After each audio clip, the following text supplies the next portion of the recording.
Hello, my name is John Pavolotsky, and I'm the Secretary of the IP Section of the California Lawyers Association. This is Win-Win IP Contracting. All views are my own. Over the past 20 plus years, I worked on thousands of contracts. Win-win is nice, but not necessarily one of the primary goals of a transaction.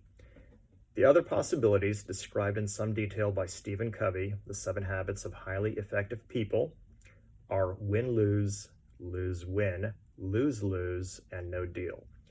Win-win assumes, in Covey's terminology, the abundancy mentality. There's more than enough of the pie to go around for both of us. In some deals, that may be the case.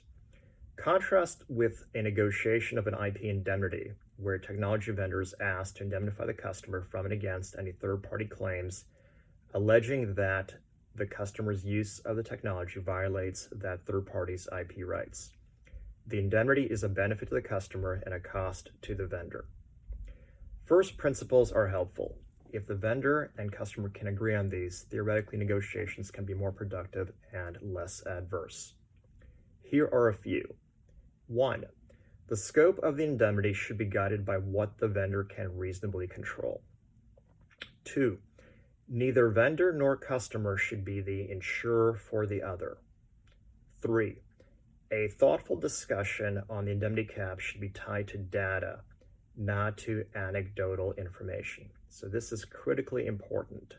Both the vendor and the customer should try to model out what an indemnity claim might cost, bearing in mind a low, medium, and high case, and also taking into consideration the relative risk of that claim happening. 4. Infringement claims cost money, and if a vendor is not willing to provide a sufficiently broad, deep, and useful indemnity, it needs to identify other ways to compensate the customer. 5. Packaging is usually helpful. This means that I have something you want, you have something different that I want, so trade is possible. Typically, this is done toward the end of a negotiation.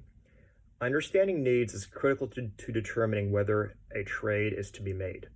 For example, you could trade a more robust IP indemnity for a cap on direct damages, and whether or not the trade makes sense for the parties. Lastly, meeting your opens and accepts for a given deal should not be your only metric. How long did it take to close the deal? To what extent did executive management need to be engaged and perturbed to help close the deal? What was the tax on the deal team? In closing, win-win contracting is possible, but practically difficult, especially in areas where on the surface there appears to be a zero-sum game. First principles will help. Good luck.